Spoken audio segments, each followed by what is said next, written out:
Itel S23 এর প্রধান আকর্ষণ হলো 6.78 ইঞ্চি ফুল HD+ অ্যামোলেড কার্ভ স্ক্রিন, এমন কিছু যা আপনি এই বাজেটের জন্য খুব কমই খুঁজে পাবেন।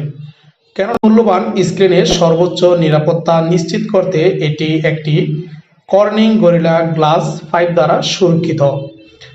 পিছনের দিকে দুটি রঙের রূপ রয়েছে, যার মধ্যে সায়ান ল্যাক রং চকচকে গ্রেডিয়েন্ট লুক দেওয়া। আরও একটি সরল এবং গাঢ় মৌলিক রং আছে।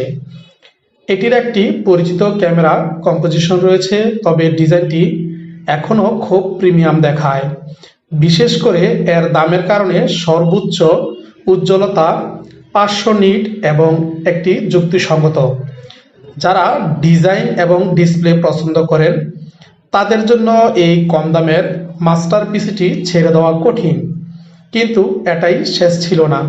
এটি 32 মেগাপিক্সেল ফ্রন্ট ফেসিং ক্যামেরা এবং 50 মেগাপিক্সেল পিছনের ক্যামেরা রয়েছে।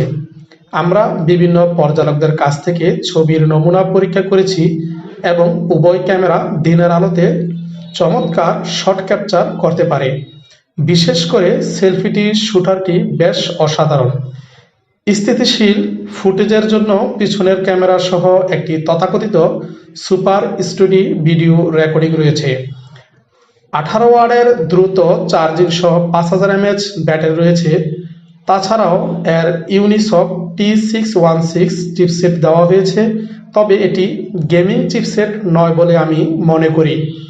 আপনি এই বাজেটের মধ্যে মিডিয়াটেক হেলিও G99 চিপসেট ছাড়াও আরও ভালো মিডিয়াটেক হেলিও G88 পাবেন, কিন্তু দৈনন্দিন ব্যবহারের জন্য নিম্ন গ্রাফিক্স সেটিংয়ে গেমিং মাল্টিটাস্কিং আপনি যথেষ্ট মসৃণ কর্মদক্ষতা আশা করতে পারেন। তাছাড়াও এর মধ্যে রয়েছে 8GB র্যাম, সাথে আছে 8GB এক্সট্রা, চাইলে বাড়িয়ে নিতে পারবেন, এবং 256GB স্টোরেজ রয়েছে, যা ইতিবাচক দিক। এছাড়াও একটি ইন ডিসপ্লে ফিঙ্গারপ্রিন্ট সেন্সর রয়েছে, যা ডিসপ্লের ভিতরে ফিঙ্গারপ্রিন্ট রয়েছে, সেটির মধ্যে আপনি আনলক করতে পারবেন। এই বাজেটের মধ্যে একটি খুব বিরল উচ্চমানের বৈশিষ্ট্য, একটি বড় অপূর্ণতা হলো এই ফোনটির মধ্যে আমরা 3.5mm এর কোনো জ্যাকপোর্ট পাইনি। এর মধ্যে রয়েছে Type-C USB ইয়ারফোন অন্তর্ভুক্ত করা হয়েছে। সাফল্যর এক নতুন ইতিহাস।